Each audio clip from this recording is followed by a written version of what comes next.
Hello. ചെറിയൊരു ആരോഗ്യ പ്രശ്നം കാരണമാണ്, ചെറുതല്ല, ആരോഗ്യ പ്രശ്നം കാരണമാണ് ഇന്ന് വീഡിയോ ഒന്നും ഇടാത്തത് കേട്ടോ. സദയം ക്ഷമിക്കുക. ആവുമെങ്കിൽ എന്നാൽ പറ്റുന്ന തരത്തിൽ ഇന്ന് വീഡിയോ ഇടാൻ ഇന്നത്തെ ദിവസം അവസാനിക്കുന്നതിന് അപ്പോഴേ ഇന്ന് ഞാൻ വീഡിയോ ഒന്നും ഇട്ടില്ല. മറ്റൊന്നും കൊണ്ടല്ല, ആരോഗ്യ പ്രശ്നമാണ്, വയ്യായികയാണ്. എന്നിരുന്നാലും നിങ്ങളോട് പറഞ്ഞിട്ട് പോകാമല്ലോ, കരുതൂലേ എന്ന് വീഡിയോ പ്രതീക്ഷിച്ചിരിക്കുന്നവർക്ക് സമയവും കഴിഞ്ഞു പോയി. ഇതിനൊക്കെ ഒരു ടൈമിംഗ് ഉണ്ടെന്ന് എനിക്കറിയാം. അതൊക്കെ വെച്ച് ഞാൻ ചെയ്തുകൊണ്ടിരുന്നതുമാണ്. കുറച്ച് നാളായിട്ട് എനിക്കതിന് കഴിയുന്നില്ല. സദയം ക്ഷമിക്കണം. എന്നോടെല്ലാവരും സഹകരിക്കുക. എൻ്റെ സുഹൃത്തുക്കളും കുഞ്ഞുങ്ങളും ആരും എന്നെ വിട്ട് പോകരുത്. ഞാനിവിടെ തന്നെയുണ്ട്, ഈ തട്ടകത്തിൽ തന്നെയുണ്ട്. ഈ വയ്യായിക കാരണമാണ് കേട്ടോ നമുക്ക് ചെയ്യാൻ പറ്റാതെ പോണത്. ഇന്നെനിക്ക് തീർത്തും പറ്റുന്നില്ല.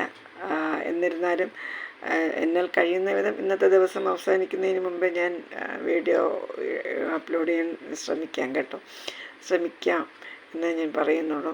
എന്നും പറഞ്ഞിട്ട് ഇട്ടറിഞ്ഞിട്ട് പോകരുത് കേട്ടോ. നിങ്ങളുടെ ബലമാണ് ഞങ്ങളുടെ പ്രചോദനം, അല്ലേ എന്ന് പറയുന്നതല്ലേ ശരി. നിങ്ങൾ തരുന്ന പ്രേരണ അല്ലേ. അതുകൊണ്ട് എല്ലാവരും കൂടെ ഉണ്ടാവുക. വരും, വീണ്ടും പൂർവാധികം ശക്തിയായിട്ട് വരും കേട്ടോ. അടുത്ത ആഴ്ചയോടെ കഴിഞ്ഞോട്ടെ. ഒരു സർജറി ഉണ്ട്, അപ്പം അതൊക്കെ കഴിഞ്ഞിട്ട് നമുക്ക് പൂർവാധിക ശക്തിയോടെ വീണ്ടും നമ്മുടെ കലാപരിപാടികൾക്കായിട്ട് മുന്നേറാം, അല്ലേ.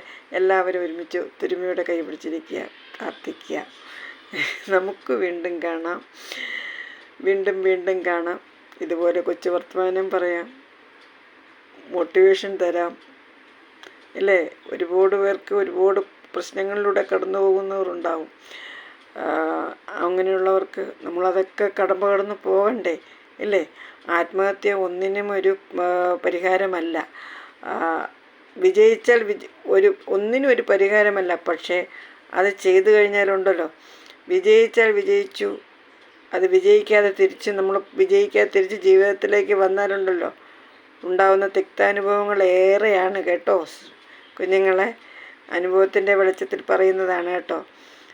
ആത്മഹത്യയിൽ നിന്ന് നമ്മൾ തിരിച്ചു വരികയാണെങ്കിൽ, അതായത് മരിക്കാതെ തിരിച്ചു വന്നാലേ രണ്ടാമതൊരു ജന്മം ഭയങ്കര ദുസ്സഹമാണ്. അത് അനുഭവിക്കുന്നവർക്കേ അറിയാൻ പറ്റത്തുള്ളൂ. ഒരാളാണ് ഞാനും. അതുകൊണ്ട് പറയുകയാണ് കേട്ടോ. അപ്പോൾ അതിനൊന്നും തുനിയണ്ട. നമുക്കിങ്ങനെ ഇതുവഴിയൊക്കെ മുന്നോട്ട് പോകാം, അല്ലേ. എല്ലാവരും ഒത്തൊരുമയോടെ നിന്ന് കഴിഞ്ഞാൽ എല്ലാവർക്കും ഒരു ശക്തിയാവുമല്ലോ, അല്ലേ. അപ്പോൾ നമുക്ക് വീണ്ടും കാണാം കേട്ടോ.